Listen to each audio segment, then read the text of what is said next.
favor may say aye. The Om Birla, a member of this House, be chosen as the Speaker of this House.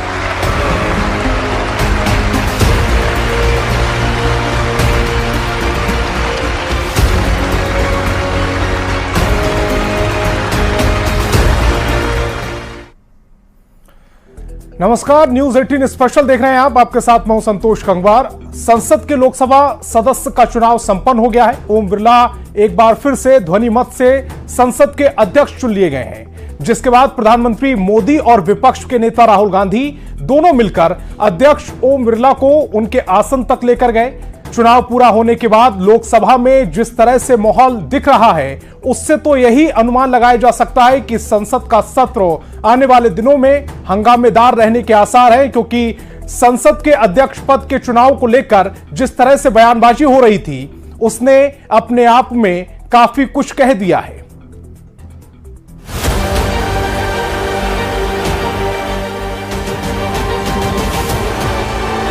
प्रधानमंत्री नरेंद्र मोदी की अगुवाई में तीसरी बार NDA की सरकार का गठन हुआ। पीएम मोदी का ये तीसरा कार्यकाल कई मायनों में अहम और यादगार रहने वाला है। इसकी शुरुआत संसद के स्पीकर पद के चुनाव के दौरान ही दिख गया। आजाद भारत के इतिहास में ये दूसरी बार हुआ जब स्पीकर पद के लिए सत्ता पक्ष और विपक्ष के बीच बात नहीं बनी और नौबत चुनाव कराने की आ गई। जिस परंपरा को हमने प्रस्तावित करने का निरंतर प्रयास किया है, क्योंकि हम मानते हैं कि सरकार चलाने के लिए बहुमत होता है, लेकिन देश चलाने के लिए सहमति बहुत जरूरी होती है। और इसलिए हमारा निरंतर प्रयास रहेगा कि हर किसी की सहमति के साथ, हर किसी को साथ लेकर के मां भारती की सेवा करें, 140 करोड़ देशवासियों की आशा आकांक्षाओं को परिपूर्ण करें। हम सबको साथ लेकर के चलना चाहते हैं। लोकसभा स्पीकर चुनाव के लिए एनडीए और इंडिया ब्लॉक के नेताओं के बीच बैठक हुई, लेकिन इस बैठक में दोनों पक्ष के बीच बात नहीं बनी। सत्ता पक्ष की ओर से आरोप लगाया गया कि विपक्ष शर्त के आधार पर स्पीकर के चुनाव का समर्थन करेगा। हालात ऐसे बन गए कि नौबत चुनाव कराने तक की आ गई। इलेक्शन होगा, परिणाम की प्रतीक्षा करिए। बिरला जी का पूरा पॉजिटिव लग रहा है, क्योंकि कैंडिडेट जो उनकी तरफ से भी उतरा हुआ, इंडिया ब्लॉक की तरफ से भी। अब जो सोच रहे हैं आप सही सोच रहे होंगे। वहीं दूसरी ओर विपक्ष इस बात पर अड़ा रहा कि संसद के उपाध्यक्ष का पद विपक्ष को मिले, जिस पर सत्ता पक्ष राजी नहीं हुआ। हमारे से कोई बातचीत नहीं हुई। चुनाव तो होने वाला है, इसीलिए तो नॉमिनेशन डाले हैं। और जब नॉमिनेशन डालते हैं तो चुनाव के लिए ही डालते ना। कुछ रात को कुछ बातचीत सर, कुछ आइस ब्रेकिंग कह रहे हैं कि शायद आपको डिप्टी स्पीकर का पोस्ट पे अभी भी आप लोग अड़े हुए हैं सर। नहीं, अब तो बातचीत ही नहीं तो सवाल उठता नहीं। तमाम आरोप प्रत्यारोप और सियासी बयानबाजी के बीच संसद के अध्यक्ष पद के लिए चुनाव हुआ, जिसमें बीजेपी ने ओम बिरला के नाम का प्रस्ताव रखा, जबकि विपक्ष की ओर से केरल से सांसद के सुरेश को उम्मीदवार बनाया गया। बुधवार को नए संसद में एक नया इतिहास भी लिख दिया गया, जब संसद में ध्वनि मत से हुए चुनाव में ओम बिरला को अध्यक्ष पद के लिए चुन लिया गया।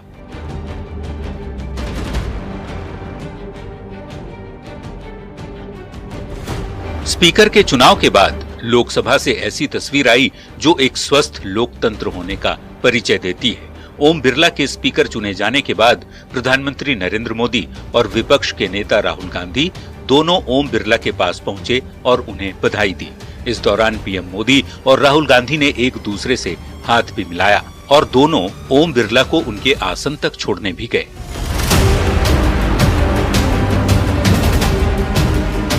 वैसे इस दौरान विपक्ष में बयानबाजी का दौर लगातार जारी रहा। राहुल गांधी ने अपने भाषण में एक तरफ जहां विपक्ष को भारत की आवाज बताया, तो दूसरी तरफ इशारों ही इशारों में जो बातें कही, उससे इतना तय है कि आने वाले वक्त में संसद का सत्र हंगामेदार रह सकता है।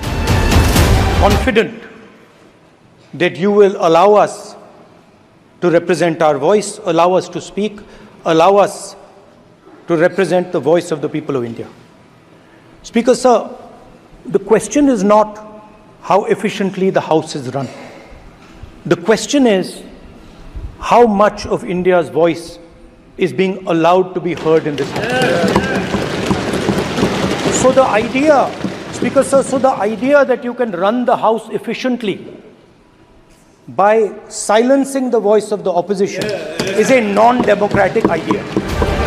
संसद सत्र के पहले ही दिन से जिस तरह से सरकार और विपक्ष के बीच मजाकिया अंदाज में ही सही बयानबाजी होती रही, उससे ऐसा लग रहा है कि संसद के अंदर आने वाले समय में टकराव जोरदार हो सकता है। और ये अखिलेश यादव के उस बयान से नजर आता है जो उन्होंने ओम बिरला को स्पीकर चुने जाने पर बधाई देने के बाद अपने भाषण में कही। आप लोकतांत्रिक न्याय के मुख्य न्यायाधीश की तरह बैठे हैं। हम सबकी आपसे अपेक्षा है कि किसी भी जनप्रतिनिधि की आवाज दबाई न जाए और ना ही निष्कासन जैसी कार्रवाई दोबारा सदन की गरिमा को ठेस पहुंचाएं।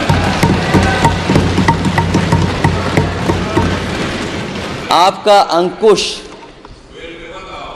विपक्ष पे तो रहता ही है, लेकिन आपका अंकुश सत्ता पक्ष पे भी रहे।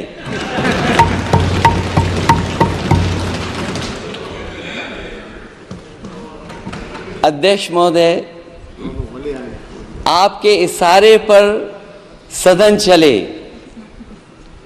इसका उल्टा न हो। ओम बिरला का बतौर स्पीकर ये दूसरा कार्यकाल है। इससे पहले मोदी सरकार के दूसरे कार्यकाल में भी उन्होंने स्पीकर का दायित्व संभाला था और इस बार भी राजस्थान के कोटा से तीसरी बार सांसद चुने जाने के बाद एनडीए ने उन्हें लगातार दूसरी बार लोकसभा का अध्यक्ष बनाया।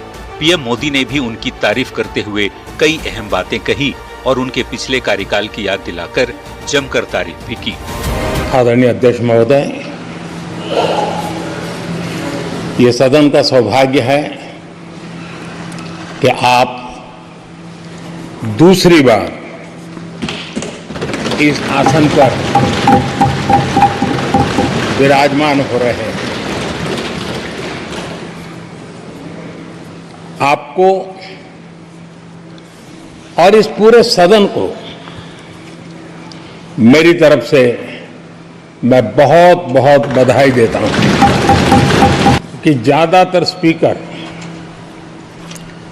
या तो उसके बाद चुनाव नहीं लड़े हैं या तो जीत करके नहीं आए हैं। आप समझ सकते हैं कि स्पीकर का काम कितना कठिन है कि उसके लिए दोबारा जीतना मुश्किल हो जाता है, लेकिन आप जीत करके आए हैं, इसके लिए एक नया इतिहास आपने गढ़ा। संसद का सत्र इस बार कई मायनों में बेहद अहम रहने वाला है और इसकी एक वजह ये भी है कि एक तरफ जहां पिछली बार से अच्छा परफॉर्मेंस करने वाला विपक्ष नई ऊर्जा से भरा हुआ है, तो दूसरी तरफ मोदी सरकार के लिए भी ये कार्यकाल कई मायनों में अहम है, क्योंकि पीएम मोदी ने जिस 2047 तक विकसित भारत का टारगेट रखा है, उससे ऐसी उम्मीद की जा रही है कि आने वाले वक्त में पीएम मोदी इसी संसद से कई ऐसे फैसले ले सकते हैं जो स्वर्णिम भारत के इतिहास में दर्ज हो जाएगा। Bureau report, news 18।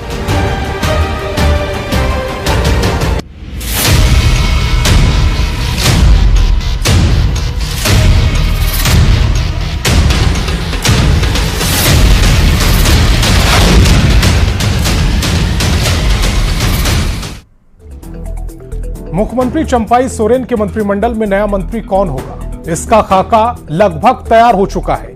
2 मंत्रियों के नाम पर चर्चा चल रही है, इसी पर हमारी ये रिपोर्ट देखिए।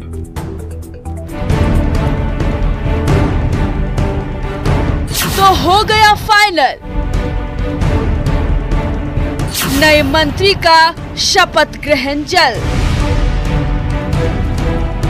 आलमगीर की जगह अगला मंत्री कौन? इस विधायक की बदल सकती है किस्मत। इरफान अंसारी और बैजनाथ राम को मिलेगा मौका।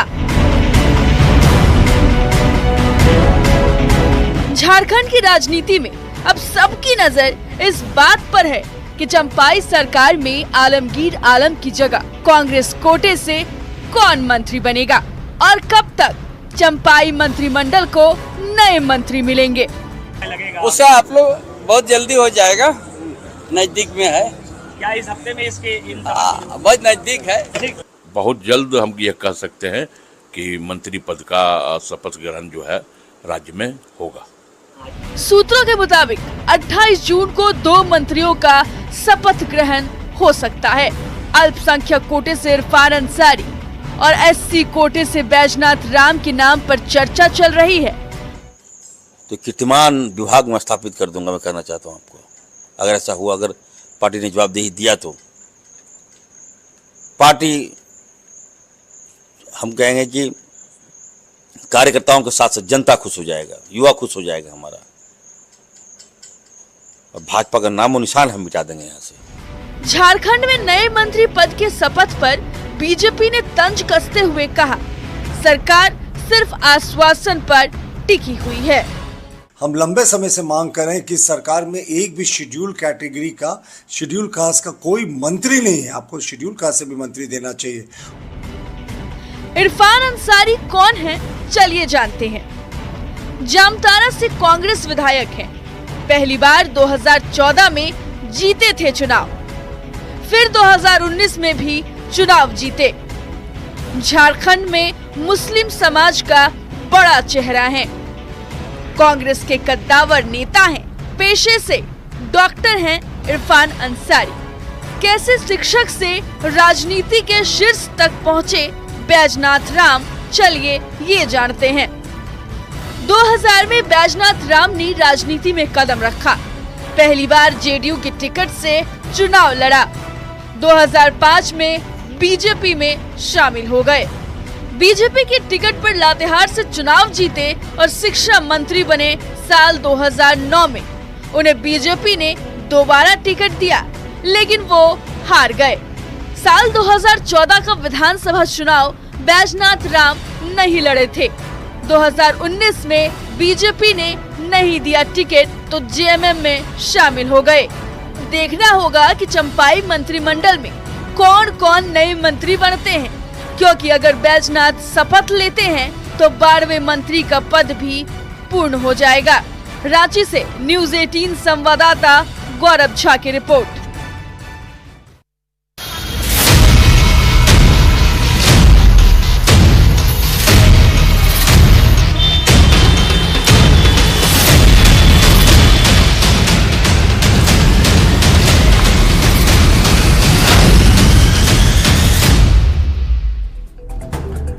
मानसून ने बिहार में अभी सही से दस्तक भी नहीं दी है, लेकिन शुरुआती बारिश ने ही कई जिलों में जल जमाव जैसी हालत पैदा कर दी है, जिसने बारिश को लेकर प्रशासन के दावों पर सवाल खड़े कर दिए हैं। साथ ही ये बारिश लोगों के लिए आफत बन गई है, चाहे अस्पताल हो या फिर मोहल्ला। मानसून की पहली ही बारिश से हर तरफ पानी ही पानी नजर आ रहा है।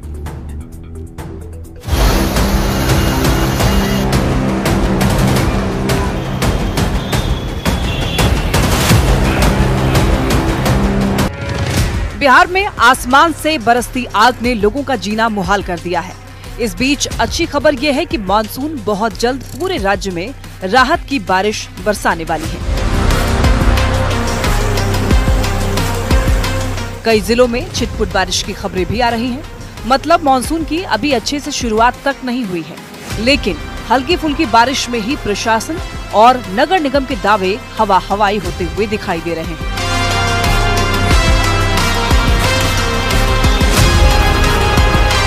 पहले ये तस्वीर देखिए। ये तस्वीर है गोपालगंज के मॉडल सदर अस्पताल की, जहां हर दिन सैकड़ों की संख्या में मरीज आते हैं। लेकिन इस तस्वीर को देखकर आपको हैरानी हो रही होगी कि अस्पताल जैसी जगह में जहां लोग अपनी और अपनों की जान बचाने के लिए पहुंचते हैं, वहां की हालत ऐसी है कि मरीज के लिए अस्पताल के अंदर जाना भी मुश्किल नजर आता है। मानसून की पहली बारिश ने मॉडल सदर अस्पताल की ड्रेनेज सिस्टम की व्यवस्था की पोल खोलकर रख दी है और अस्पताल परिसर इस वक्त पूरी तरह से जलमग्न हो चुका है। इमरजेंसी वार्ड में भी पानी घुस चुका है और देख सकते हैं कि कैसे स्ट्रेचर पे मरीज हैं और जो लोग हैं वो लेकर जा रहे हैं। जिस मॉडल अस्पताल के सहारे इलाके के लाखों लोग हैं, वो खुद ही मुसीबत में घिरा हुआ नजर आ रहा है। चाहे इमरजेंसी वार्ड हो या फिर मरीजों को ले जाने के लिए स्ट्रेचर और व्हीलचेयर, सब कुछ जलमग्न हो चुका है। और ये हालत तब है जब मानसून की पहली बारिश हुई है। मरीज के लाने में देख रहे हैं, मरीज को ले जा रहे हैं, बहुत तकलीफ हो रही है। पता नहीं कौन सा करोड़ का बिल पास हुआ था बनाने के लिए, और पता नहीं पानी नहीं निकल रहा है, बिल पास हो गया है। मरीज को लेकर आए हैं? हाँ, मरीज को लेकर आए थे, एक्सीडेंट केस था और बहुत परेशानी हुई है। पानी में 5-6 बार आए गए हैं। OTP उधर बना है तो इमरजेंसी इधर है, बहुत दिक्कत। हाँ, बहुत अंदर जाकर देखिए ना, घुस गया पानी। अब जरा इस ऑक्सीजन जनरेट करने वाली मशीन को देख लीजिए, जिसका आधा हिस्सा पानी में डूब चुका है। ऐसे में आप अंदाजा लगाइए कि क्या ये मशीन ऑक्सीजन जनरेट करने की स्थिति में है, और अगर ऐसे में ऑक्सीजन की कमी होती है तो उसका जिम्मेदार कौन होगा। ये सदर अस्पताल का जो कंडीशन है, आप देख सकते हैं कैसे ये पानी लगा हुआ है। पानी लगा, पेशेंट आप देखे हैं कैसे पेशेंट जा रहे हैं, ये पानी में चल के। ड्रेनेज सिस्टम खराब है। हाँ, आप बताइए कि अगर उसमें आप चलिएगा, कहाँ नाला है, क्या है, आप देख रहे हैं और जानते हैं। खतरा है। हाँ, आप उसी में गिरिएगा, फिर टूटिएगा। बगल में सदर अस्पताल है, यहाँ पे इलाज करवाइए और फिर प्लास्टर करवाइए, अपने घर जाइए। प्रशासन हर बार दावा करता है कि बारिश से पहले उसके निकालने की व्यवस्था कर ली जाएगी, लेकिन उन दावों में कितनी सच्चाई है? अस्पताल में भरा ये पानी उसी बात का सबूत है। हालांकि प्रशासन मोटर लगाकर पानी को बाहर निकाल रहा है, लेकिन सोचिए कि ये तो अभी मानसून की शुरुआत ही है और बारिश के मौसम में हर दिन बारिश होगी, तो क्या मोटर से पानी निकाल पाना संभव होगा?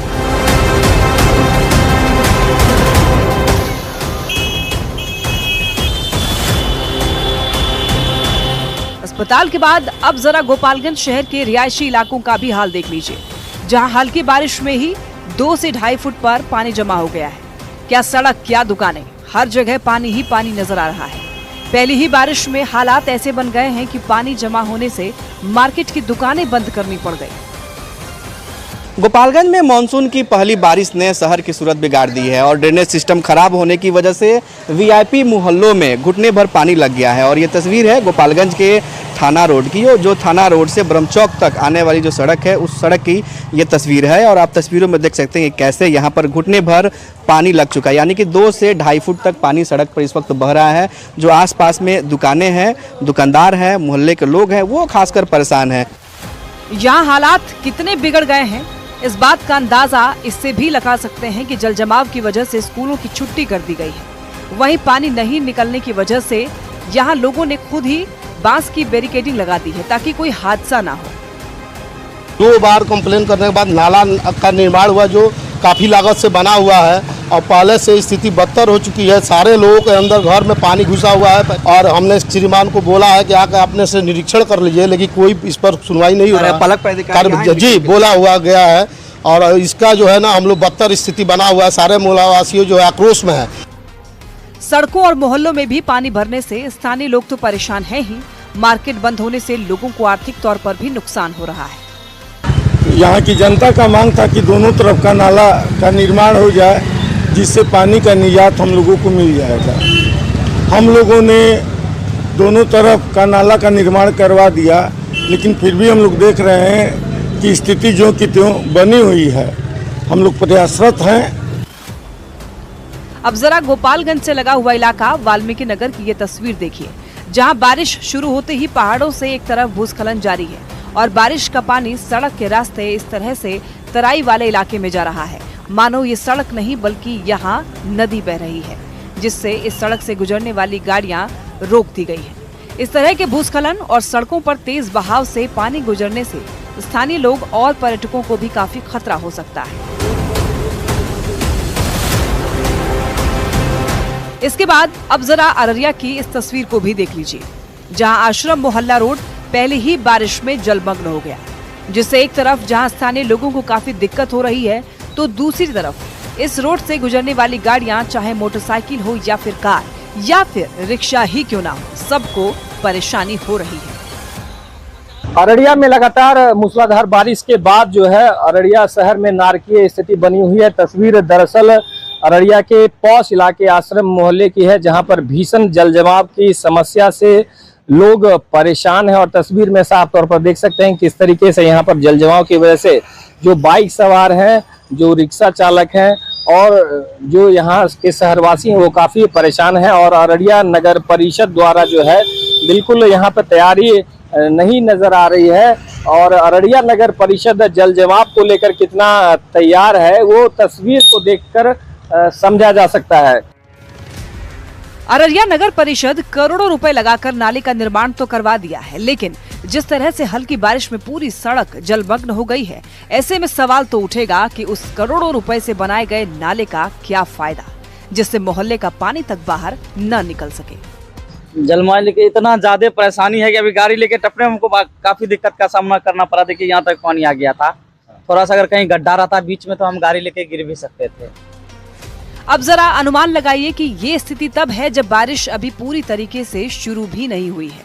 कई जिलों में तो लोग गर्मी से परेशान हैं। ऐसे में एक तरफ जहां इस बारिश से लोगों को गर्मी से तो राहत मिल गई, लेकिन सड़कों, अस्पतालों और मोहल्लों में पानी जमने से मुसीबत भी बढ़ गई है। ऐसे में नगर निगम के अधिकारियों के उन दावों पर बहुत सारे सवाल उठते हैं, जिसमें वो हर बार बारिश का पानी निकलने के लिए व्यवस्था करने का दावा करते हैं, लेकिन अफसोस कि हर बार पहली ही बारिश में वो दावे पानी में ही बह जाते हैं। गोपालगंज से गोविंद कुमार, अररिया से सतीश कुमार के साथ ब्यूरो रिपोर्ट, न्यूज 18। तो न्यूज 18 स्पेशल में फिलहाल इतना ही। आप देखते रहिए न्यूज 18 बिहार झारखंड।